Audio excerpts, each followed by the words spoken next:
नमस्कार दोस्तों, आप देख रहे हैं हलचल न्यूज। समय हो चला है झारखंड की खबरों को जानने का और उनसे अपडेट होने का। तो चलिए शुरुआत करते हैं पहली और महत्वपूर्ण बड़ी खबर से। इससे पहले अगर आप हलचल न्यूज पे नए हैं तो चैनल को सब्सक्राइब करके बेल आइकन प्रेस कर दीजिए, जिससे झारखंड की छोटी बड़ी अपडेट्स आप तक पहुंचता रहे। गुमला में जंगली हाथी ने युवक को कुचला, मौत। लोगों की भीड़ देखकर रुका था बीच रास्ते में। अचानक झाड़ियों से निकला हाथी ने किया हमला। गुमला के घाघरा थाना क्षेत्र के अंदर हुरहु पतरा में शुक्रवार सुबह एक जंगली हाथी के हमले में 28 साल के युवक की मौत हो गई। मृतक की पहचान बुरहू निवासी अनूप कुमार पांडे के रूप में की गई है, जो बुरहू पावर ग्रिड के टेक्नीशियन के पद पर कार्यरत हैं। परिजनों से मिली जानकारी के अनुसार अनूप कुमार पांडे सुबह करीब 7:30 बजे अपनी बाइक से सवरिया बिजली और सोलर से संबंधित कुछ काम के लिए जा रहा था। वहां पात्र के पास उसने कुछ लोगों की भीड़ देखी और बाइक रोक कर वह भी देखने लगा। तभी झाड़ी से अचानक एक जंगली हाथी निकलकर उस पर हमला कर दिया। हाथी के हमले से मौके पर अनूप की मौत हो गई। घटना की सूचना पर विभाग की कर्मी, जिसमें फॉरेस्ट बिरसा लोहरा, समी, आफ्ताब, सुनील राम और पीटर मौके पर पहुंचे। उन्होंने मृतक के परिजनों को तत्काल 25,000 मुआवजा प्राप्त किया। शेष मुआवजा राशि कागजी प्रक्रिया पूरी होने के बाद देने का आश्वासन।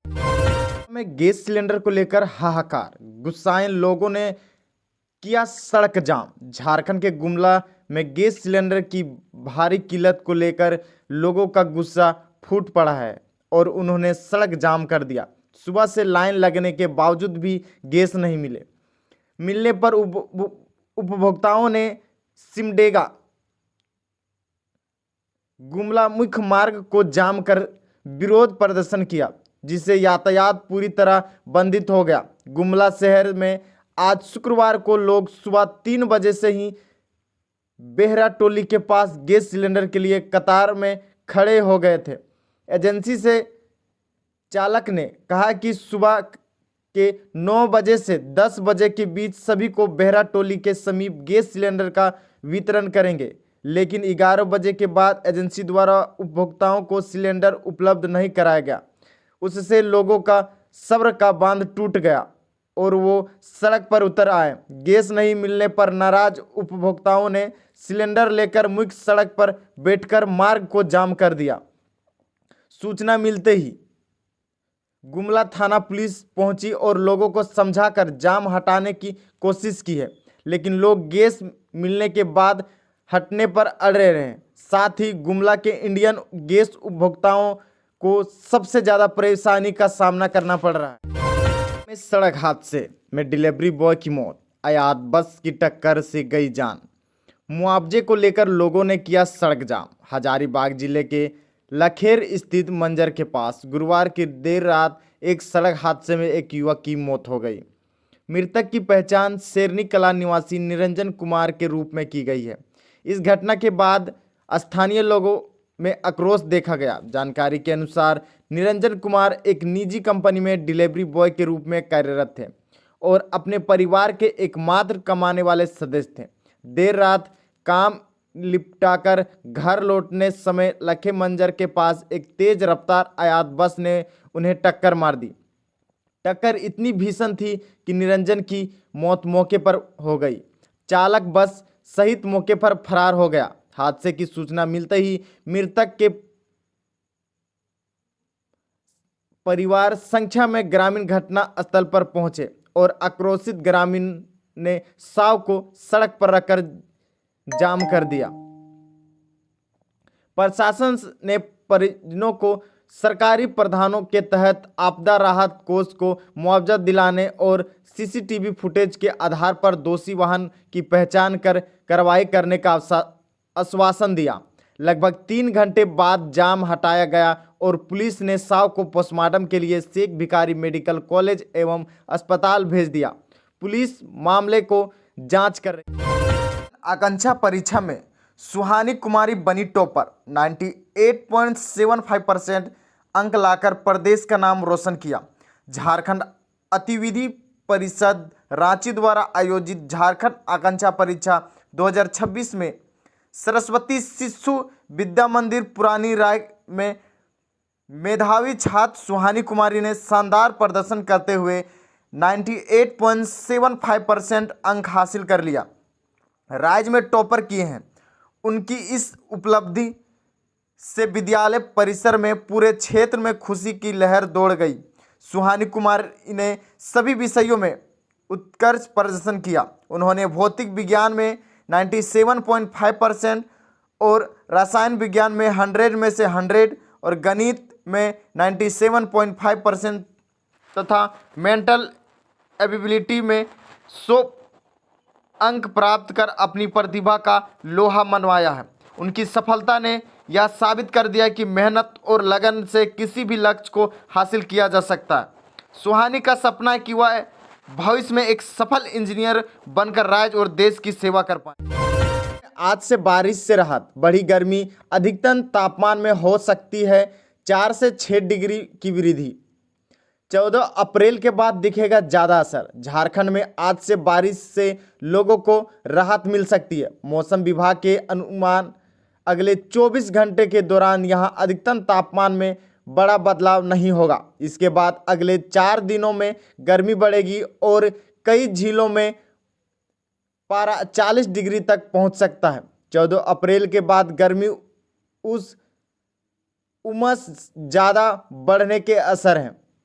वही पिछले 24 घंटों में सबसे ज़्यादा तापमान 36.3 डिग्री सेल्सियस सरायकेला में, जबकि सबसे कम तापमान 14.6 डिग्री सेल्सियस नामकुम में दर्ज किया गया, जहां अनेक स्थानों पर गर्जन के साथ से मध्यम दर्ज की बारिश हुई है। पिछले 2-3 दिनों में आंधी, बारिश और वज्रपात ने राज्य में जनजीवन को प्रभावित किया है। पश्चिमी सिंहभूम के सरंडा में सीआरपीएफ कैंप पर पेड़ गिरने से कोबरा बटालियन के जवान राकेश कुमार की मौत हो गई। वही हजारीबाग के विष्णुगढ़ में आंधी के दौरान बिजली का पोल गिरने से प्याज बेच रही एक महिला की जान चली गई।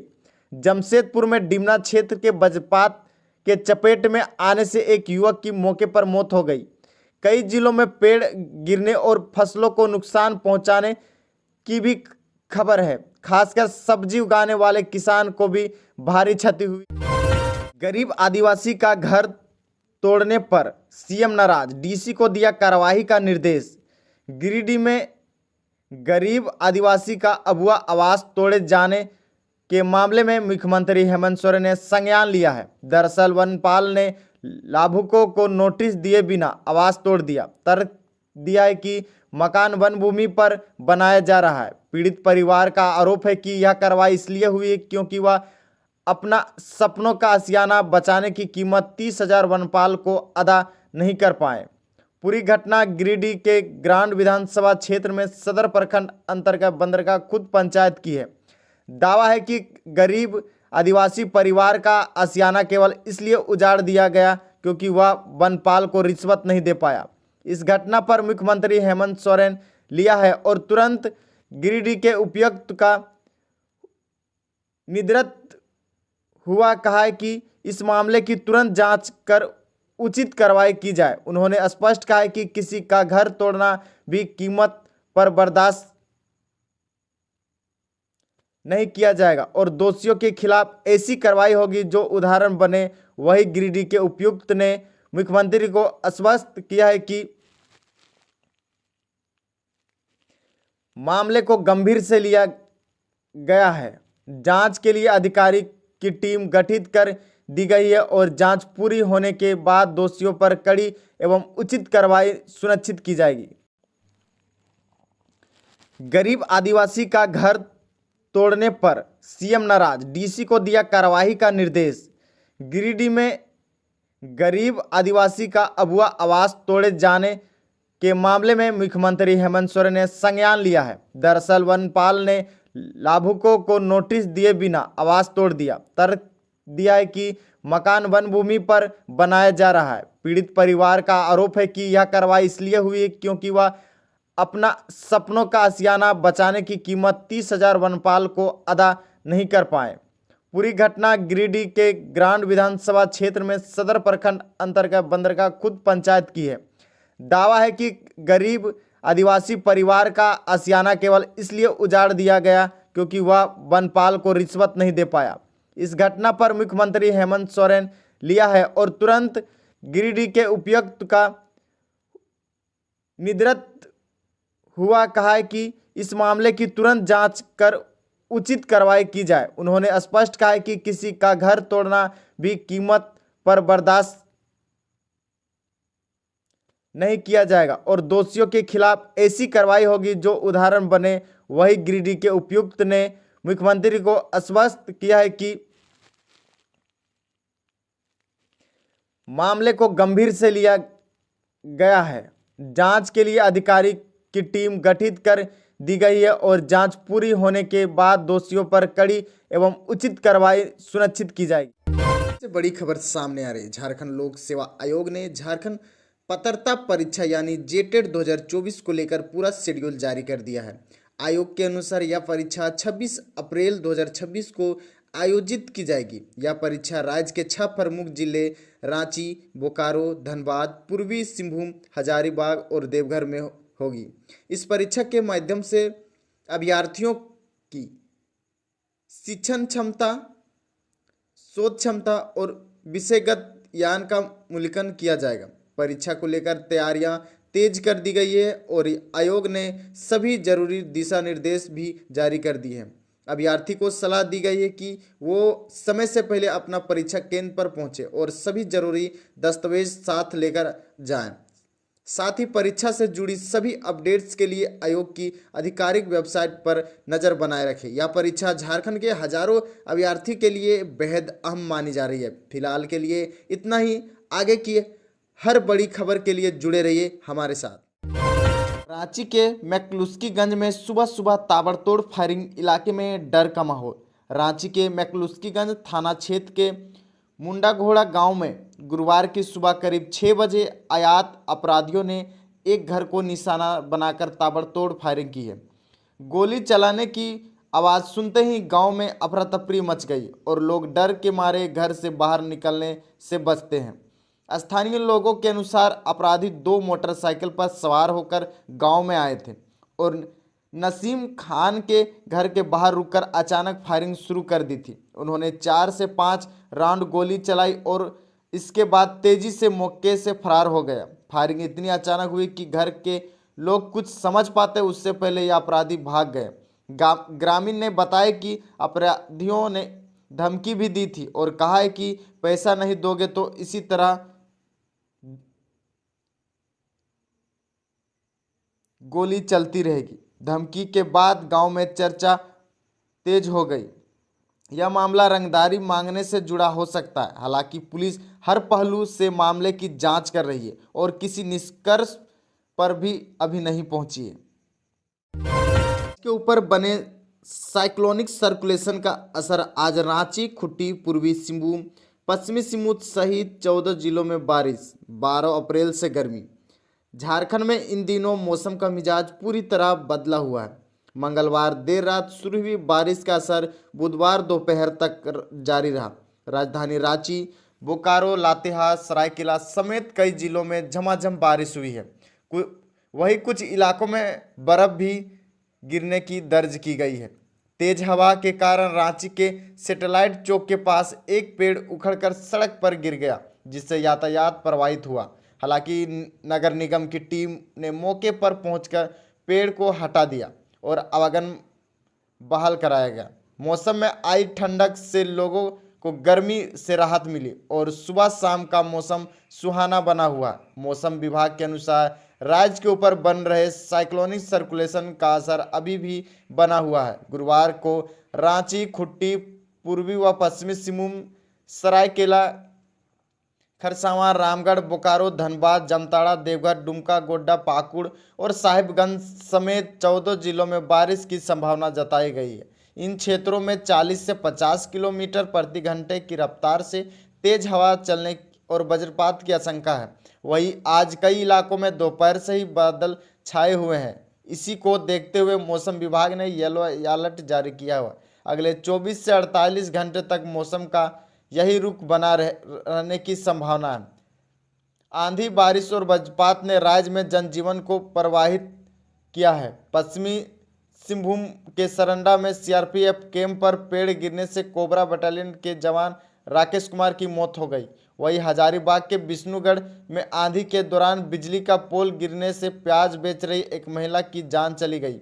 जमशेदपुर में डिमना क्षेत्र के वज्रपात के चपेट में आने से एक युवक की मौत हो गई। कई जिलों में पेड़ गिरने और फसलों को नुकसान की भी खबर सामने आई है। खासकर सब्जी उगाने वाले किसान को भी भारी अमेरिका तनाव के कारण एलपीजी आपूर्ति प्रभावित होने के बीच केंद्र सरकार ने प्रवासी मजदूरों को बड़ी राहत देते हुए 5 किलो वाला फ्री ट्रेड एलपीजी या छोटू सिलेंडर का दैनिक कोटा दुगुना कर दिया। यह बढ़ा हुआ स्टॉक विशेष रूप से प्रवासी श्रमिकों के लिए रिजर्व रहेगा, जिसे राज्य के खाद्य व नागरिक आपूर्ति विभाग के माध्यम से वितरित किया जाएगा। 2 से 3 मार्च की औसत बिक्री के आधार पर 5 किलोग्राम के सिलेंडर की सप्लाई दुगुनी की गई है। पश्चिम एशिया ईरान में जारी संघर्ष के कारण एलपीजी आपूर्ति श्रृंखला में आ रही बाधाओं को देखते हुए यह फैसला लिया गया है। इन सिलेंडरों को लेने के लिए किसी विशेष एड्रेस प्रूफ की ज़रूरत नहीं होगी, जो प्रवासी मजदूरों के लिए बेहद फायदेमंद है। शहर में रहने वाले प्रवासी मजदूरों को आसानी से बुकिंग उपलब्ध कराना ताकि उन्हें परेशानी ना हो। यह कदम पहले से तय 20% की सीमा से अलग है, जिसका उद्देश्य जरूरतमंदों को समय पर एलपीजी उपलब्ध कराना में अशोक गोलाबर के पास अपराधियों ने की गोलीबारी, ट्रक चालक घायल। चतरा के पीपरवार थाना क्षेत्र में बड़ी खबर सामने आ रही है। यहां अशोक गोलावन के पास गुरुवार को अज्ञात हथियारबंद बदमाशों ने गोलीबारी कर वारदात को अंजाम दिया, जिससे इलाके में दहशत फैल गई। गोलीबारी से इस घटना में ट्रक मालिक के गंभीर रूप से घायल हो गए। घायल की पहचान बेती गांव निवासी वासुदेव गंजू के रूप में की गई है।